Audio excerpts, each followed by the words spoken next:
오늘 하나님께서 우리에게 주시는 말씀은 하나님의 큰 일을 보라입니다.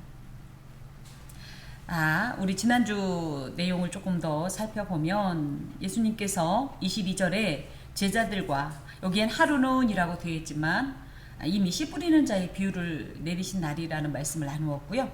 그러고 나서 제자들과 함께 배에 오르사 호수 저편으로 건너가자 이런 말씀을 주셔요. 그래서 호수 저편으로 건너간 이유가 뭐냐 할 때에 23절에 보면 행선할 때 예수께서 깊이 잠이 드셨다. 그래서 예수님도 육신을 가지신 분이셨기 때문에 이 육체적인 피곤함을 해소하기 위해서, 또 사실은 잠깐의 어떤 쉼을 위해서, 그래서 그 사이에 만난 일이 광풍이 호수로 내리치고 배에 물이 가득한 위대한 지경이었을 때 제자들이 예수께 구원을 간구하였고, 했더니 예수께서 잠에서 깨어서 바람과 물결을 꾸짖으시고 잔잔케 하신 이런 기적이 있었습니다. 그리고 나서 그들이 갈릴리 맞은편 거라사인의 땅에 이르렀는데, 우리가 볼 때는 그냥 그렇게 됐나 보다 할지 모르지만 이곳에는 놀라운 일이 준비되어 있죠. 뭐예요? 예수께서 육지에 내리심에 그 도시 사람으로서 귀신 들린 자 하나를 만나게 되는 거예요. 우리가 생각할 때는 아까도 잠깐 말씀드린 것처럼 호수 저편으로 건너가자 하고, 이때만 해도 어떻게만 알고 있었어요? 예수님이 뭐하러 가셨다? 쉬러 가셨다. 요양 가셨다. 그런데 알고 보니 27절에 예수께서 육지에 내리심에 그 도시 사람으로서 귀신 들린 자 하나가 예수를 만났다라는 것으로 봤을 때 예수님은 누구십니까? 이 예수 안에는 우연이라는 건 없어요. 신 앞에 우연이라는 말은 불경입니다. 예수님은 이미 이 동선까지도, 이 사역적 동선까지도 다 아신 바 되었고 작정하신 바 되었다라는 것을 우리가 알 수가 있어요. 그래서 이제 다시 보면 그들이 갈릴리 맞은편 거라사인의 땅에 이르러 할 때, 이 거라사인의 땅이라는 것은 갈릴리 호수에 인접한 마을로서 가다라 지방의 여러 마을 중에 하나일 거다라고 얘기를 하고 있어요. 특별히 여기에 굳이, 그런데도 그냥 거라사인의 땅이라고 해도 알아듣는데 갈릴리 맞은편이라는 표현을 쓴 것은 하나님의 약속의 땅인 가나안과 구분되어지는 이방의 갈릴리라는 뜻을 가지고 있어요. 그렇게 따진다고 하면 하나님의 구원은, 하나님의 은총은 어디에만 머문다고 일반적으로 알고 있어요? 가나안에만. 하지만 그렇지 않다. 하나님은 차별 없이 은총을 베푸시는 분이라는 거예요. 심지어 이방의 땅, 흑암의 세계라고, 흑암의 땅이라고 그렇게 비난하던 갈릴리에도 여전히 하나님의 은총은 차별 없이 임한다는 사실을 이런 내용을 통해서 기록하고 있습니다. 특히 누가복음의 저자 누가가 그런 의식이 굉장히 강해요. 그래서 소외된 자, 억눌린 자, 가난한 자, 억압받는 자들에게 예수께서 어떤 분으로 오셨나를 계속적으로 강조하고 있는데, 이런 말씀 속에 그 마음을 담고 있습니다. 예수께서 육지에 내리심에 그 도시 사람으로서 귀신 들린 자 하나가 예수를 만나니 할 때, 이 말씀 속에 아까도 잠깐 말씀드린 것처럼 단순히 휴식을 위해 나선 길이 아니었다. 귀신에 사로잡힌 영혼을 구원하기 위한 목적으로 예수께서 맞은편으로 가자라고 말씀하신 것이다. 이런 내용에서 우리가 알 수 있는 것은 무엇이냐면, 이 세상은 영원한 안식의 시간이 아닌 영혼 구원이라는 사명의 시간으로 주어진 우리의 모든 길로서 우리에겐 지체할 새가 없습니다. 우리가 생각할 때 늘 그렇죠. 아직은 시간이 있어. 아무도 그 아직은 시간이 있다는 말을 책임져 주지 못해요. 하나님만 이 시간을 압니다. 근데 우리는 어떻게 생각해요? 아직 시간이 있어. 젊으니까, 건강하니까. 그쵸? 저희 이제 친정 어머님께서 지난주에도 그런 말씀 주셨어요. 내가 어린 시절에 찬양을 하면 그렇게 힘이 났다. 엄마 잃고 그 외로운 12살 어린 시절 어린 계집 아이가 찬양을 그렇게 했대요. 찬송가를. 그 영원히 나와 함께 할 수 있었고 또 늘 나에게 힘이 되어주던, 그래서 내가 영원히 할 수 있었을 것 같은 그 찬송가를 막상 예배 시간에 마음껏 못하는, 가슴이, 이 목이 안 되고 몸이 안 되고 이 상태가 안 돼서 못하는 그런 말씀을 하시면서, 다 때가 있다. 신앙의 열심도 때가 있다. 젊었을 때 할 수만 있으면 찬송해라. 눈 밝을 때 성경 읽어라. 힘이 있을 때 기도해라. 예배 드리고 싶어도 못 드릴 때가 있다.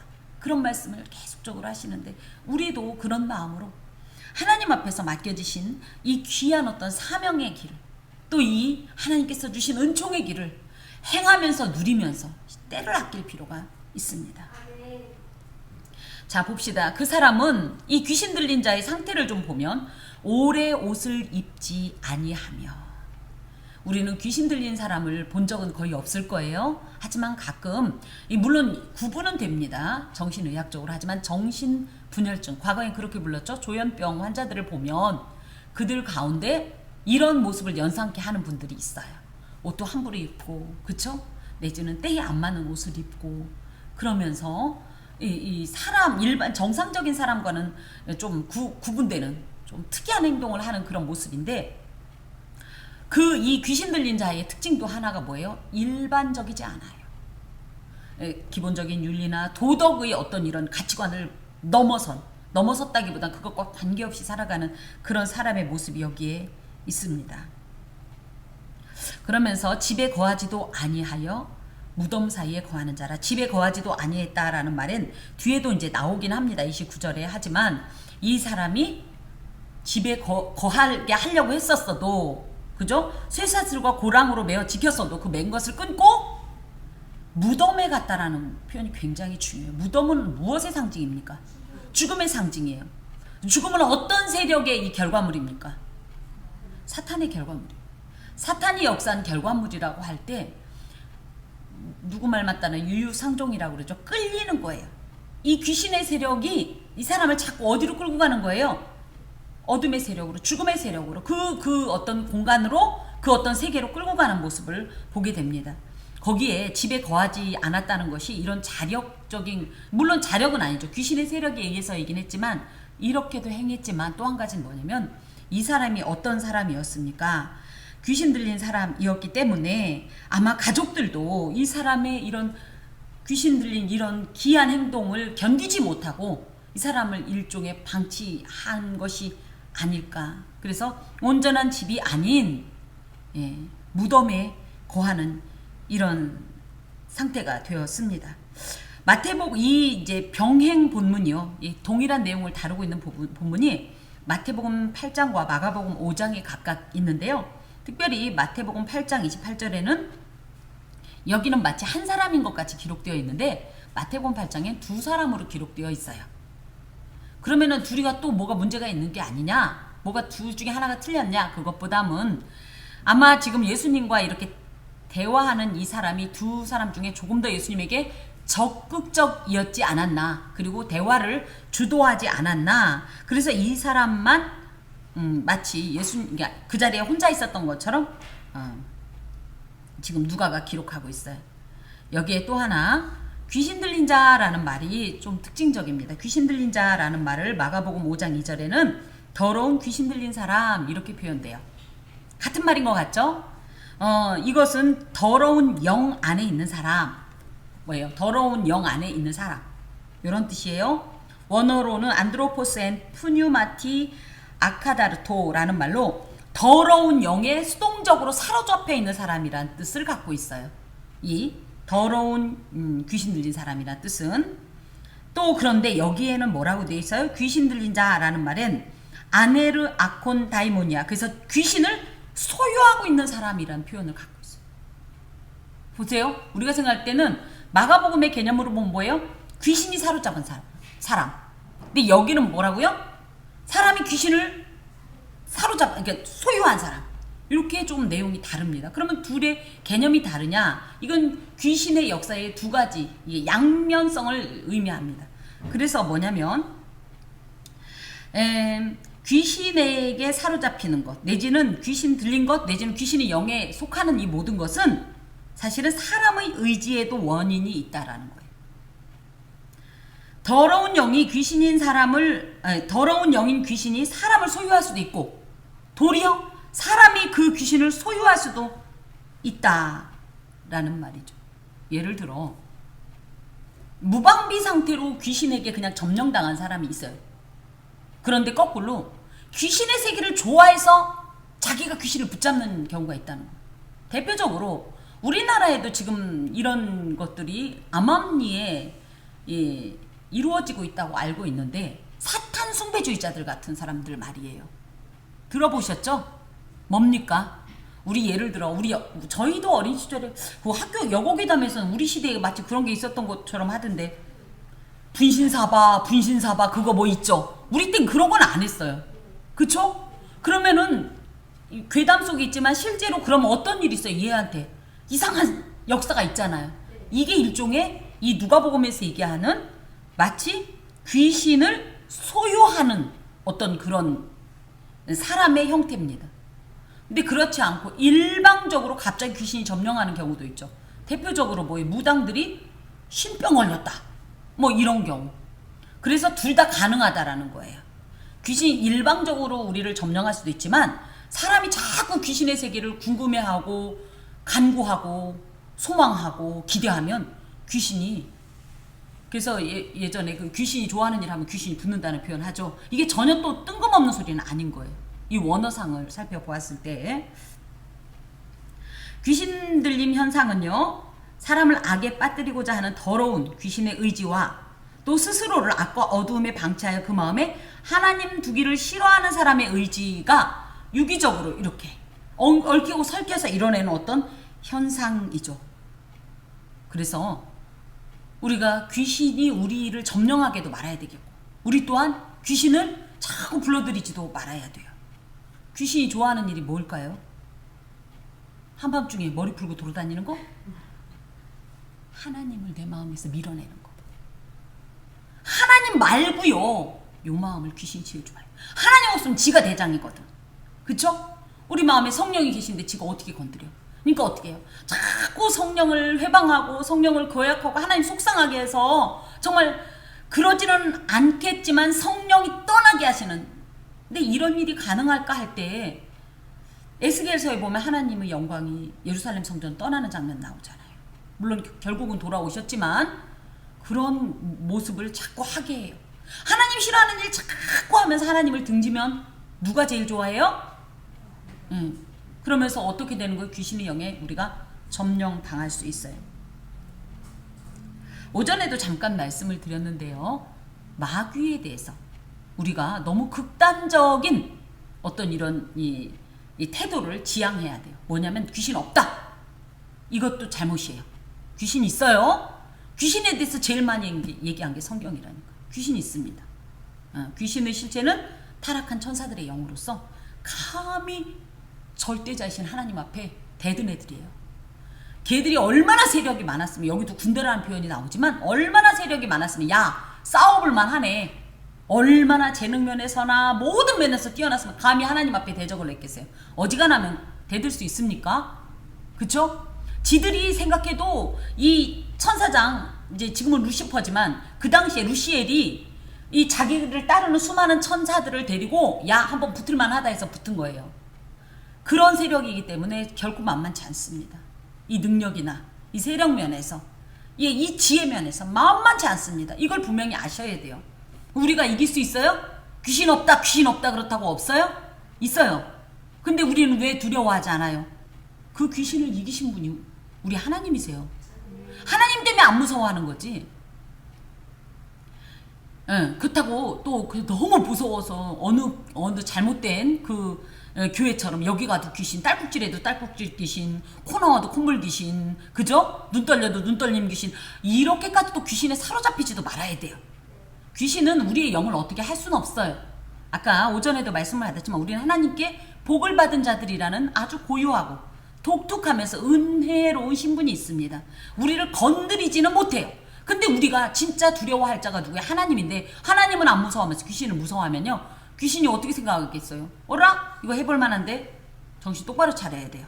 그 대신 절대 부정하지도 말되 두려워하진 말고 그렇죠? 그러면서 의식은 해야 돼요. 그래서 특히 우리가 감정적으로 흔들릴 때 그쵸? 특히 대표적으로 흔들릴 때가 언제일까요? 혈기가 날 때. 예. 또 내진 뭐예요? 무엇에 오해할 때. 같은 말을 해도 이상하게 삐딱하게 받는다든지. 또 어떤 마음이 있어요? 또 우리 젊은 청년도 있으니까 음란한 어떤 마음이 든다든지 그런 욕구나 의지가 생긴다든지 할 때 이것을 어떻게 봐야 돼요? 내 마음이 아니라 내 마음을 이용해서 마귀가 지 야욕을 채우려고 하는 거예요. 그래서 그때 귀신의 세력 그 정체를 빨리 알아차려야 돼요. 야 꺼져. 이게 하나님의 자녀인 나한테 지금 뭐 하는 거야? 예수 이름으로 물리쳐야 돼요. 그러면서 잘 분별을 해야지. 귀신 없다. 아니에요. 귀신은 있어요. 이상하게 오전부터 자꾸 귀신 얘기를 하게 되는데 그렇습니다. 또 봅시다. 그러면서 아까도 말씀드렸던 것처럼 정신분열증을 귀신 들림으로 볼 거냐. 그래서 제가 학교 다닐 때 정신병인가 귀신 들림인가 이런 책 제목이 있어서 이제 본 적이 있어요. 조현병 같은 경우는요, 의학적 치료가 가능해요. 관리를 잘하면. 그래서 약을 먹고 지속적으로 이렇게 관리를 하면 이건 정상적인 어떤 삶의 이 유지가 가능합니다. 근데 귀신 들리면요, 약도 안 통하는 거예요. 약이 안 통해. 이런 차이는 있습니다. 그래서 우리 길 가다 보면 가끔 하늘 보고 헛소리하고, 그죠? 막 이상한 행동하니까 귀신 들렸네. 그거 아니에요. 무슨 얘기인지 아시겠죠? 그래서 무조건 예전에는 그러기만 하면 데려다 놓고 막 머리에다 안수하고 때려가면서 막 물러가라 귀신아 그랬는데, 아닙니다. 우리는 그 영혼, 귀신에게 사로잡힌 영혼을 향한 예수님의 마음을 품어야 돼요. 안쓰러워하면서, 안타까워하면서 기도해주고 그를 상담해주고 적절한 치료를 받을 수 있도록 도와줘야 돼요. 그런데 우리가 어떤 때 느끼냐 하면, 얘하고 이 사람하고 교제할수록 자꾸 내가 하나님하고 관계가 이상하게 좀 삐딱삐딱해진다. 그러면 정신 똑바로 차려야 돼요. 귀신의 역사가 그럴 때 있습니다. 귀신이라는 세력이 아까도 말씀드렸지만 하나님보다 세니까 무서워라는 건 아니지만 결코 가볍게 보진 마라. 그래서 우리 힘으로는 안 되기 때문에 하나님의 힘을 의지해서 이겨야 합니다. 자, 그러면서 예수를 보고 부르짖어 그 앞에 엎드려 큰 소리로 불러 이르되 지극히 높으신 하나님의 아들 예수여, 당신이 나와 무슨 상관이 있나이까? 당신께 구하노니 나를 괴롭게 하지 마옵소서. 귀신같이 잘한다 소리 있죠? 귀신같이 잘하는 거예요. 그만큼 잘하는 거예요. 귀신은 영체입니다. 육체는 없어요. 귀신 들렸다는 건 그 사람의 육신 속에 영이 들어간 거고요. 그런데 어찌됐든 놀랍게도 얘가 예수님을 알아요. 그 당시에 누구도 예수님이 누구냐고 맨날 그러고 25절에도 그렇잖아요. 저 사람 누구길래 이런 지금 바짝 붙어있는 제자들도 못 알아차리는 걸 처음 본 귀신이 알아차리는 거예요. 그래서 이 귀신의 어떤 이런 지식을 우리가 가볍게 여기지는 마라. 근데 중요한 건 뭐예요? 지식이 있다고 해서 그것이 신앙이 있는 건 아니에요. 귀신의 지식은 그냥 이 영적인 존재로서 인간보다 훨씬 더 깊은 어떤 지식이 있을 뿐이지, 이것이 신학적인 어떤 의미를 갖거나 또 내지는 신앙의 근본이 되진 않아요. 하나님에 대한 믿음의 고백이 아니라는 말이에요. 자, 그러면서 나와 무슨 상관이 있나이까? 이게 무슨 얘기냐면, 지금 자기의 이 시간이 안 됐는데 벌써 나를 왜 건드리냐, 이런 뒤에 12조입니다. 근데 특히 28절에 예수를 보고 부르짖으며 그 앞에 엎드렸다. 그러니까 우린 그걸 굉장히 큰 의미로 보는데, 그것보다는 자신의 이 멸망을 눈앞에 두었기 때문에 거기에 대한 그 절대자이신 하나님의 이 권능 앞에, 그 권세 앞에 자기는 그냥 멸망당할 수밖에 없는 존재임을 직감했기 때문에 그것 때문에 두려움에 떨고 있는 거예요. 공포감에. 그래서 이것이 얘 귀신도 엎드렸다. 그러니까 귀신이 엎드려서 무슨 경배했다라고 오해하진 마셔야 해요. 자, 그러면서 이는 예수께서 이미 더러운 귀신을 명하사 그 사람에게서 나오라 하셨음이라. 예수님께서 이런 행동을 이미 하셨다는 거예요. 뭐를? 귀신을 나오라고 명하시는 이 행동을. 그래서 이런 것을 볼 때 예수님은요, 어떤 것을 봐서, 이 사람이 곧 위기에 물에 빠져 죽는데 시간 봐서, 너 하는 거 봐서, 아니에요. 여기에 보면 그 귀신 들린 사람은 예수님을 향해서 기도했어요? 구원해달라고 했어요? 아무 내용 없어요. 그런 의지도 다 귀신한테 빼앗겼기 때문에 아무것도 없습니다. 그런데 뭐예요? 예수님께서 일방적으로 귀신을 명하십니다. 이런 것을 봤을 때 예수님께서는 영혼 구원이 가장 급하신 거예요. 그러면서 귀신이 아무리 기도해도 그 기도는요, 거부하시는 거예요. 우리 하나님은요, 우리의 모든 기도를 들어주십니다. 하지만 아까 발람의 기도도 거부당한 것처럼 악한 것은 거부하십니다. 그러면서 여기에 귀신이 가끔 그 사람을 붙잡음으로 그를 쇠사슬과 고랑에 매어 지켰을 때 그 맨 것을 끊고 귀신에게 몰려 광야로 나갔더라. 그래서 이 사람이 이런 행동을 함으로 주변의 공동체도 그렇고 가족들도 그렇고 이 사람을 나름대로는 또 보존을 하려고 했었겠죠. 하지만 이 귀신은 절대로 이 사람을 공동체 속에 들여놓지 않습니다. 그래서 다시 27절로 가면 그래서 그 사람이 어디에 거하게 되었다? 무덤 사이에 거하게 되었다. 이 무덤이라는 말은요, 무네마라는 말로서 무덤은 우리나라도 그렇지 않나요? 그렇지 않은 곳도 있긴 한데 대부분이 무덤은 어디에 있어요? 집 바로 옆에? 우리 앞마당에? 그죠? 좀 떨어져 있죠? 왜 그러냐고 하면 이제 뭐 각자의 어떤 종교관이 있겠지만 특히 이스라엘 같은 경우 시스는 부정한 것으로 봤기 때문에 공동체 밖에 위치하게 한 것인데요. 이것엔 큰 의미가 있습니다. 무엇이냐면 무덤 옆에 사람들이 많이 갈까요? 자주 안 갈까요? 안 가요. 그래서 귀신은 공동체 속에서 관계 속에서 이 사람이 머물지 못하도록 관계를 끊으려고 하는 역사가 있습니다. 관계를 왜 끊을까요? 조정하기 쉽게. 왜? 외부로부터 선한 영향력을 받지 못하게. 무덤이 아니라 공동체 속에 있게 되면 어떤 일이 있을까요? 예수님을 믿는 자들이, 그죠? 신앙인들이 가서 계속적으로 그 사람을 권면하겠죠? 그죠? 이 귀신 들린 사람이 우리 쿠키처럼 순한 양이 아니라, 그죠? 예쁜 개처럼 이러고 있으면 얼마나 이뻐서 많은 사람들이 접근하겠어요. 그쵸? 그리고 나서 뭐 적어도 뭐 예수 이름으로 막 귀신을 내쫓을 것이고, 그죠? 그 삶을 어떻게든지 이 복귀시키려고 노력할 거 아니에요. 특히 하나님의 사람은 당연히 하나님의 영으로 역사하는 이 모든 것에 관계할 거 아니에요. 그렇기 때문에 그걸 못하게 하려고 일부러 관계를 단절시키는 거예요. 그래서 만약에 귀신 들린 자가 있다 할지라도 사실은 관계를 우리가 단절하면 안 돼요.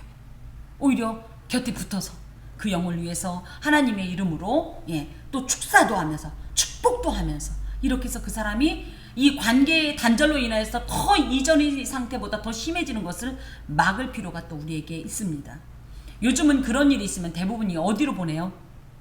정신병원으로 많이 보내기 때문에 만만치 않지만 우리 어린 시절엔 꼭 동네에 한두 사람 이런 분들 계셨어요. 제가 만약에 그때 이걸 알았으면 진작 달려가가지고 좀 해볼 건데, 그런데 우리가 앞으로도 이런 일을 만났을 때 같이 기도하면서 그 사람을 두려워하지 말고 우리 안에 계신 성령의 이 강한 이 권능을 의지하여서 그들을 오히려 이 관계 속에서 고립시키지 않고 소외시키지 않고 더 품어 안으면서 그리스도의 사랑으로 행할 필요가 있습니다. 그랬더니 예수님께서 내 이름이 무엇이냐 이렇게 물으시니까 이르되 군대라 하니 이는 많은 귀신이 들렸습니다. 특별히 요것 때문에 요즘 귀신 축출하는 사람들이 꼭 어디서 또 배운 건 있어갖고 이름이 뭐야? 응? 너 언제 들어갔어? 이러고 혹시 들어보셨나요? 저는 많이 봤어요. 언제 들어갔어? 너 누구야? 뭐 어쩌고 막 그러면 막 울면서 그러죠. 막 6살 때 막 뭐 애기 귀신이라는 둥, 뭐 할머니 귀신이라는 둥 막 이러는데 이게 그런 습관이 어디서 나왔냐? 요 본문 때문에 나온 거예요. 근데 무식한 것들이 자, 이건 뭐냐면요.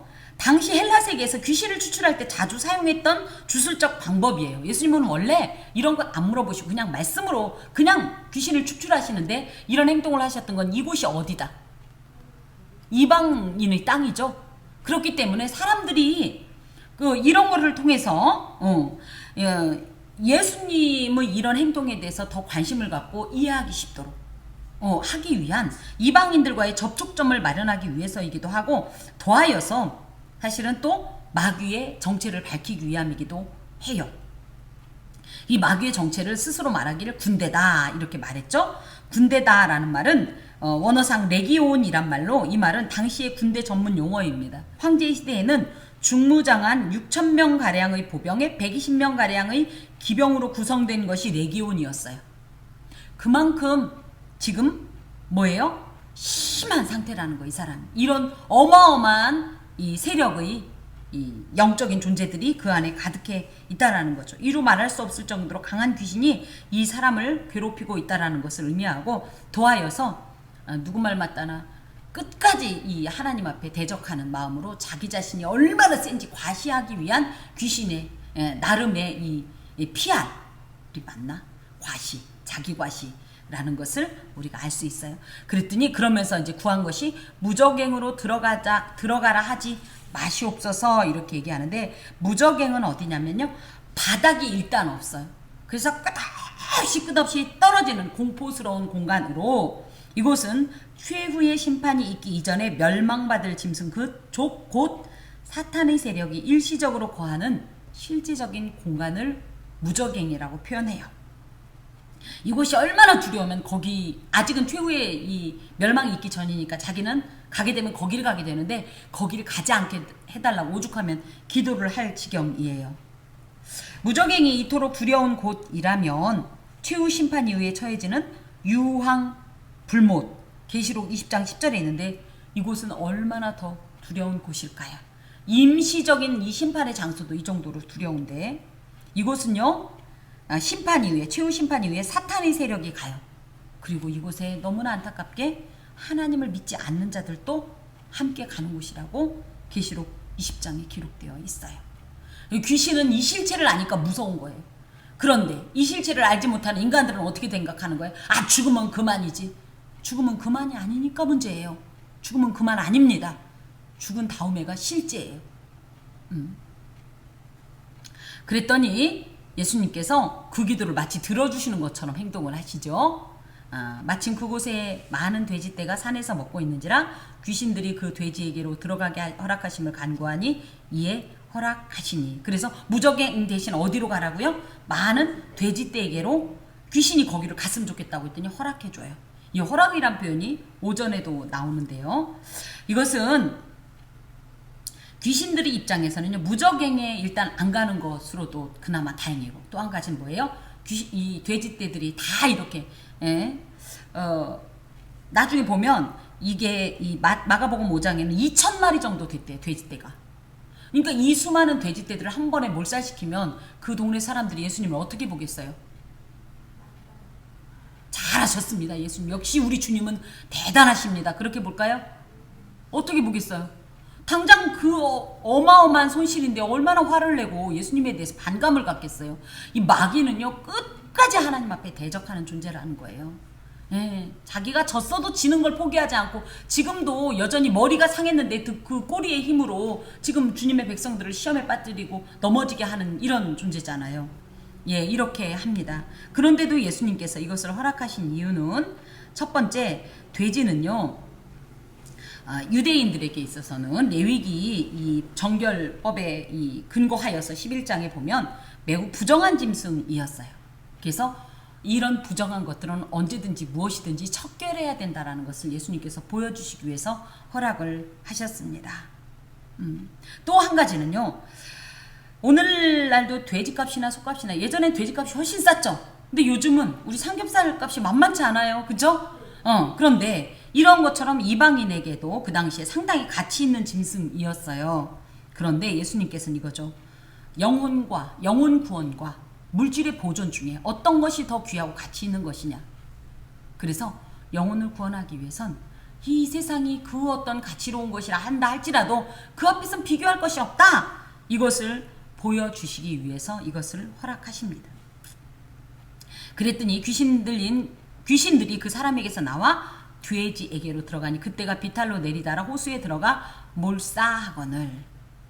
완전히 아까도 잠깐 말씀드린 것처럼 귀신은 절대 우리에게 선한 것은 주지 않습니다. 다 악한 것이에요. 겉으로 보기엔 그럴듯해 보일지 모르겠어요. 속으로 들어갈수록 이 실체는 악 덩어리입니다. 그래서 귀신이 뭐 그럴듯한 거 줬다고 해서 거기 취하면 안 돼요. 왜? 그것을 덥석 잡는 순간 우리는 곧바로 독약을 마신 거와 마찬가지예요. 자, 그랬더니 치던 자들이 이 이루어진 일을 보고, 이 치던 자들이라는 것은 진짜 부자는, 아까 우리 집사님 점심시간에 얘기했는데, 일하는 사람들은, 진짜 부자는 누구라고? 일 안 하는 사람들, 일하는 사람들은 그 아래에 있는 사람들이라고 얘기한 것처럼, 이 치던 자들이라는 건 누구냐면요, 물론 팔레스틴에 양을 방목하는 일에도 이런 일이 있었지만, 부자들은 집에 있고요, 가난한 사람들이 거의 일당 받으면서 돼지떼를 치곤 했었습니다. 그 사람들을 말해요. 이 사람들이 자기 돼지떼는 아니지만 잘못하면 자기들이 이걸 다 변상해야 되잖아요. 그러다 보니까 도망하여서 이것을 그 성 내에 있는 주인들과 사람들에게 알리게 된 거예요. 그러자 사람들이 그 이루어진 일을 보러 나와서 실제로 그런 일이 어떻게 가능하냐, 돼지끼리 무슨 수신호가 있는 것도 아닌데 어떻게 이런 일이 가능하냐고 보러 왔더니 이들이 본 것은 돼지떼는 없고 특이한 장면을 보게 됐죠. 뭐요? 귀신 나간 사람이 27절에 보면 옷도 입지 아니하며 집에 거하지도 아니하고 무덤 사이에 거하던 이 사람이 웬일로 옷을 다 입고 정신이 온전하여서 심지어 예수님의 발치에 이 겸손히 앉아있는 이런 모습을 보게 된 겁니다. 거라사인의 땅 근방의 모든 백성이 접한 이 두 가지의 소식은요, 예수님에게 사실은 이걸 보면서 이들은 무엇을 먼저 생각했어야 할까요? 예수님의 마음이라면 돼지떼가 없어진 게 문제인가요? 아니면 사람이 온전해진 게 문제인가요? 저기 더 의미 있나요? 예, 그렇습니다. 예수님께서도 그것을 더 우선하였지만 이들은 어떻게 했냐면 귀신 들렸던 자가 어떻게 구원받았는지를 본 자들이 그들에게 이르매 거라사인의 땅 근방 모든 백성이 크게 두려워하여서 어떤 반응을 보였냐? 예수여, 당신 같은 분이 어디 계십니까? 오, 신이시여가 아니라 뭐라 그래요? 떠나세요. 왜요? 당신 때문에 우리 돼지떼 다 죽었습니다. 그래서 손실이 얼마입니까? 지금 이렇게 얘기한 거예요. 이 사람들 눈에 이전에 귀신 들려서 사람인데도 사람이 아니었던 이 귀신 들린 자의 변화, 회복, 구원은 안중에도 없었어요. 오직 자신들의 눈앞의 손실에 대해서만 급급한 모습이었습니다. 그래서 예수께서 배에 올라 돌아가시려고 할 때 우리 같으면은 이 상황에서 예수님 떠나세요 그랬으면 우리 같으면 어떡할까요? 야, 이 정말 니네 눈엔 얘가 멀쩡해진 거 보이지도 않아. 돼지가 문제냐 지금. 당장 제대로 된 가르침을 주실 줄 알았는데 예수님은 배에 올라 돌아가실세. 벌써 판단이 있지요. 이 사람들에게는 그것이 그야말로 돼지 앞에 던져주는 진주와 같은 거예요, 복음이. 그런데 그때 귀신 들린 사람이 예수님께 반응을 합니다. 함께 있기를 구하였으나 뭐예요? 주님, 저를 제자로 받아주십시오. 지금 그 얘기입니다. 그러면 우리 교회에 예를 들어 이런 경우가 있다고 생각해요. 귀신 들린 어떤 사람이 왔는데 주의 권능으로 귀신을 내쫓았어요. 네, 우리 교회 계속 다니겠대요. 그럼 목사는 얼마나 기쁠까요? 그죠? 네, 예수님은 그러면서 예수님을 따르는 제자가 되겠습니다라고 했을 때 예수님께서는 그를 보내시며 이르시되 집으로 돌아가 하나님이 내게 어떻게 큰 일을 행하셨는지를 말하라 하셨어요. 그래서 여기엔 큰 의미가 있습니다. 뭐냐? 집으로 돌아가라. 이 사람이 물론 예수님을 따르는 길을 지금 즉시 따르는 것도 의미가 있습니다만은 현재 이 사람은 어떤 상태냐면요, 공동체로부터 상처받았어요. 내가 그렇다고 해서 나를 쇠고랑에 채우고, 그죠? 이 관계 속에서 잘라내? 또 누구예요? 무덤에 계속 기거했다라는 것은 결국은 이 가족과도 관계가 다 멀어졌다는 뜻이에요. 그랬을 때에 하나님께서는 귀신에게 속한 비참한 삶의 자리에서 완전히 벗어나서 하나님께서 허락하신 가족과 이 친족의 이 품으로 돌아가서 거기에서 일단 육적 안정감도 누리고, 그렇다고 이 사람이 하나님을 이렇게 만난 사람인데 하나님을 떠날까요? 그렇죠? 예, 지금 그런 의미입니다. 그래서 귀신 들린 자를 고쳐주시며 그의 삶까지 회복하시는 예수 그리스도의 전인적 치유의 모습이 지금 이 속에 있습니다. 더하여서 그냥 야 돌아가 그만하면 됐어 이것보다 그곳에서 그 귀한 사역을 감당할 것을 말씀하세요. 그것이 뭐냐면 하나님이 내게 어떻게 큰 일을 행하셨는지를 전파하라. 그래서 이미 이 발생한 이 사건을 누구보다도 귀신 들렸던 자가 더 정확하게 잘 알 것이니 이것을 세세하게 이야기하면서 하나님이 내게 얼마나 큰 일을 행하셨는지, 그 하나님이 누구신지 네가 경험한 그대로 더하지도 말고 덜하지도 말고 그대로 증거하라. 이런 사명을 주십니다. 예수님께서는 언제나 현재도 고치셔요. 현실도 고치셔요. 그렇지만 또 이것뿐 아니라 이후의 삶에도 큰 관심을 가지고 나아갈 바를 가르쳐 주시는 분이십니다. 더하여 이 속에는 어떻게 하나님이 네게 어떻게 큰 일을 행하셨는지를 말하라 할 때 이 일이 어디로부터 나왔다는 것을 얘기해요? 하나님께서 이 일을 행하셨다. 그러면서 예수 자신이 누구라는 것을 지금 말씀해 주시는 거예요. 근데 좀 특이한 것이 그동안은 예수님은 뭐라고 그러셨어요? 아무한테도 이런 일 있으면 얘기하지 말라 이러셨잖아요. 근데 왜 이 사람한테는 이렇게 말씀하시는 걸까요? 때가 됐다. 항상 우리가 때에 대한 얘기를 했지만 근데 여기가 이방인의 땅이라는 것을 좀 우리가 생각할 때 유대 땅에서는 예수님이 내가 바로 그다 I am I 이래버리면요 유대인들이 다 뭐예요? 호산나 호산나 그러면서 오 메시아여 우리를 구원하소서 곧바로 그러면서 로마를 대적할 자신들의 왕으로 예수님을 삼을 거거든요. 근데 이곳은 어디예요? 이방인의 땅이기 때문에 그런 정치적 메시아에 대한 기대감이 없는 곳이에요. 그렇기 때문에 예수님께서 그냥 즉각적으로 당신이 누구신가를 알려주시는 겁니다. 그랬더니 그가 가서 예수께서 자기에게 어떻게 큰 일을 행하셨는지를 온 성내에 전파합니다. 오늘 본문을 보고 우리는 무엇이 가장 눈에 띄어요? 귀신 들린 자가 복음 전파자가 되었다. 감사. 대부분은 어떤 걸 보냐면 귀신 들린 자가 귀신이 나갔다. 그게 사람 됐다. 그쵸? 그런데 이런 본문을 통해서 주님께서는 늘 우리에게 그것 이면에 있는 진짜를 좀 캐치하기를 원하세요. 성도는 보이는 세계 속에서도 보이지 않는 하나님의 의도와 목적을 발견하는 사람이 성도예요. 그러면 우리가 이 본문에서 진짜 숨겨져 있는 본질을 뭘로 찾아낼 것인가? 39절에 있습니다. 뭐요? 이게 하나님이 큰 일을 행하셨다는 거예요. 근데 그 큰 일이 귀신 들린 자를 내쫓은 것이 아니라 사실은 그것보다 더 중요한 것이 뭐냐면 한 영혼이 돌아왔다. 하나님께로 돌아왔다. 구원받았다. 지금 이것을 좀 보라는 거예요.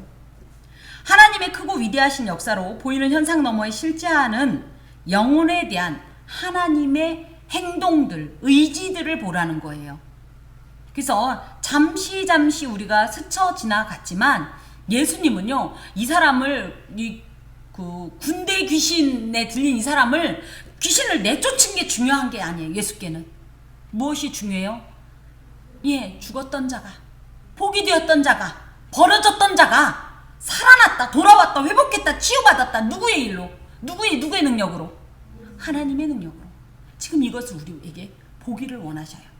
그런데 우리는 이 보이는 어떤 이런 이 육신적인 것에 너무 갇혀버려요. 그래서 어떤 일이 일어나면 뭐해요? 그걸 액면 그대로 바라봐요. 그러다 보니까 하나님의 영적인 어떤 의지가 있고요. 그 목적을 간과해버려요. 그래서 진짜를 놓치는 경우가 많은데요. 자, 하나님께서는요. 우리가 이 육적인 일만 보고 육적인 안목으로만 판단하는 것은 굉장히 아쉬워하십니다. 어떤 일이 일어났을 때 이 일 너머에 있는 하나님의 영적인 이 계획이나 의지, 목적 왜 이렇게 되었을까를 그 영적인 세계에서 이해하기를 원하세요. 우리는 육적인 일에 관심을 갖지만 그래서 그죠? 이적이잖아요. 귀신 들린 자가 살아난 것. 그죠? 또 뭡니까? 볼거리 있었죠. 돼지떼 2,000마리가 말이고 있지. 갑자기 지들끼리 사인 주고 봤더니 돼지가 자살했단 말은 난생 처음 들어보죠? 이런 거에 와 할 것이 아니라 이것 속에 하나님께서 심어주신 영적인 하나님의 의지를 좀 보라는 거예요. 제목이 오늘 하나님의 큰 일을 보라. 그러니까 하나님은 돼지도 자살하게 하시는 분이고 하나님은 귀신 들린 자를 이걸 보라는 게 아니에요. 하나님의 영적인 이 세계를 향하신 그 눈길을 주목하고 무엇보다도 그것이 무엇일까요? 하나님의 영혼 구원에 대한 간절한 의지를 보라. 그 큰 일을 통해서. 이런 말씀입니다. 하나님께서는 우리의 영혼에 관심을 가지시고요. 하나님께서는 우리의 믿음이 온전한 것에, 믿음이 성장하는 것에 관심을 가지십니다. 우리가 육적으로 성공하고 많은 재물을 쌓고 무슨 대단한 신분 상승을 하고에 관심 있는 것이 아니라 우리가 그래서 어떤 결과를 놓고 볼 땐 사람들이 볼 때는 별거 아닌 것 같지만 우리는 그 속에서 하나님이 일하심을 본다면 이 작은 일에도 하나님의 위대한 역사가 있었다는 것을 발견할 수 있고요. 그것을 통해서 영적 유익을 취할 수 있습니다. 특별히 온 세상은요, 마치 문해마, 무덤 앞에 있는 자들처럼 온갖 죽음의 세력들과 죽음의 세계에 휩싸여서 살아가고 있는 자들 투성입니다. 이들에게 당장 그 자리에서 나오라만 중요한 게 아니라 그들에게 무엇을? 하나님의 큰일을 보여줘야 돼요. 하나님의 큰일을 전해야 돼요. 그 일로 인해서 하나님의 큰일이 우리를 통해서 참으로 역사되어질 수 있도록 우리가 힘쓰고 애써야 하겠습니다. 우리의 모든 삶 가운데 하나님의 큰일은 무엇입니까? 오늘 하나님께서 우리에게 베풀어 주신 하나님의 큰일은 무엇입니까? 발견하려고 생각하고 또 하나님 앞에 묵상해 보면요, 와르르 하고 하나님의 놀랍고 크나큰 역사가 우리 눈앞에 펼쳐질 겁니다. 그것을 바라보면서 감사하고 또 하나님께서 베풀어 주신 또 하나님께서 지시하시는 그 방향을 향해서 한 걸음 한 걸음 나아가는 저와 여러분이 되어야 합니다. 기도합시다. 주님, 우리는 우리의 육신의 눈에 갇혀서 눈에 보이는 것만, 현상에만 취하여 그것에 속고 또 그것에 만족하는 경우가 많습니다. 하나님께서는 원래는 그것보다 더 큰 것을 보여주시려고 하셨는데 우리의 연약함으로 무지함과 어두움으로 그것을 간과하는 때가 많습니다. 하나님, 우리에게 하나님의 큰일을 보게 하여 주시옵소서. 이 모든 일을 통하여서 영적인 의지를 하나님의 귀하신 뜻과 목적을 펼치셨음을 알게 하여 주시고 보이는 현상 속에서 보이지 않는 하나님의 메시지를 발견하는 성숙하고 참으로 놀라운 안목이 우리에게 있게 하여 주시옵소서. 하나님 감사합니다. 한 주간에도 하나님께서 참으로 수많은 보이는 현상 가운데 하나님의 영적인 일들을 펼쳐주실 것인데 그것을 통해서 하나님의 그 의지를 알게 하시고 하나님의 마음을 감히 품게 하시며 우리 또한 그런 영적인 귀한 의지를 가지고 행할 수 있는 자가 되게 하여 주옵소서. 예수 그리스도의 이름으로 기도하오며 주 예수 그리스도의 은혜와 하나님의 사랑과 성령의 교통하심이 하나님의 큰일을 보고자 주 앞에 구하는 함께하는 교회 모든 권속과 그 삶에 영원토록 함께하옵시기를 간절히 축원하옵나이다. 아멘.